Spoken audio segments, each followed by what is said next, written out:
தாத்தா வந்து சேர்ல உட்காந்து பாடிட்டு இருப்பாரு. ஆ அப்போ இவன் பாட மாட்டான், போயிட்டு சும்மா கிண்டல் பண்ணுவான். ஆ அவர் சேர்ல உட்காந்து பாடிட்டு இருப்பாரு, அவரை போய் கிண்டல் பண்ணுவான். ஆ அப்படி கிண்டல் பண்ண இவனுக்கு அந்த பாட்டு மைண்ட்ல ஃபுல்லா ஏறிடுச்சு.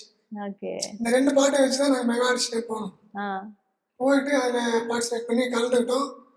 கலந்துக்கிட்டு மெகா ஆடிஷன்ல வந்து நாங்க மற்ற கண்டஸ்டன்ட்லாம் பார்த்து கொஞ்சம் பயந்தோம். ஆ ஏன்னா இவங்கெல்லாம் வந்து மியூசிக் தெரிஞ்சவங்க. ஆ இவன் இந்த 2 பாட்ட வச்சு தான் போனான். ஆ சரி இவன் இவங்கள கூட போட்டி போட்டு ஜெயிப்பான்ற எனக்கு விஷயம் எனக்கு தெரியாது. மெகா ஆடிஷன் நாளைக்கு நாங்கள் இன்னைக்கு நைட்டு முடிவு பண்ணோம்.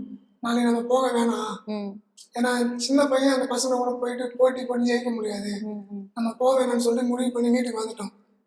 காலையில் 7 மணிக்கு போக வேண்டிய ஷூட்டு 11 மணிக்கு தான் நாங்கள் போனோம். ஓகே. மெகா ஆடிஷனுக்கே நாங்க லேட்டா தான் போனோம். ஏன்னா நாங்கள் போக வேணாம்னு முடிவு பண்ணிட்டோம். ஏன்னா குழந்தை பையன் போயிட்டு அவங்கள கூட போட்டி போட்டு ஜெயிக்க இல்ல மாட்டான். ஃபர்ஸ்ட் அவன் அப்பா பாடிக்கிட்டு இருப்பாங்க, இவன் கேட்டு வந்து வீட்டுல பாடிக்கிட்டு இருப்பான். வீட்டுல நான் தான் கேட்பேன், அவர் கூட இருக்க மாட்டாரு. நான் தான் நிறைய டைம் அவன் பாடுறதெல்லாம் கேட்டிருக்கேன். ஓகே, அது நல்ல பாட்டு பாடட்டும் அப்படின்ற மாதிரி தான் நான் விட்டேன். அவனும் கேட்பான், அம்மா அடுத்த லைன் என்ன, அடுத்த லைன் என்ன அப்படின்ட்டு அவன் பாடிக்கிட்டே இருப்பான். சமீபத்துல விஜய் ஃபேன்ஸ் அவரு. ஆ விஜய்னா ரொம்ப பிடிக்கும். அதுல ஒரு சாங், அப்பா சென்டிமெண்ட் சாங் ஒண்ணு, காலமே காலமே ஆ என்னை எங்கு கொண்டு செல்கிறான், அந்த பாட்டு வந்து நல்லா சூப்பரா பாடுவான்.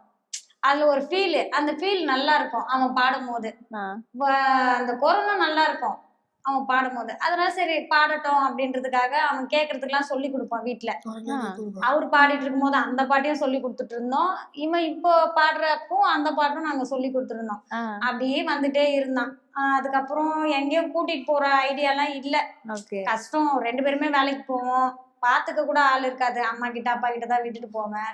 பாத்துக்கலாம் ஆள் இருக்காது. ஸ்கூலுக்கு போவாங்க, அவ்வளவுதான்.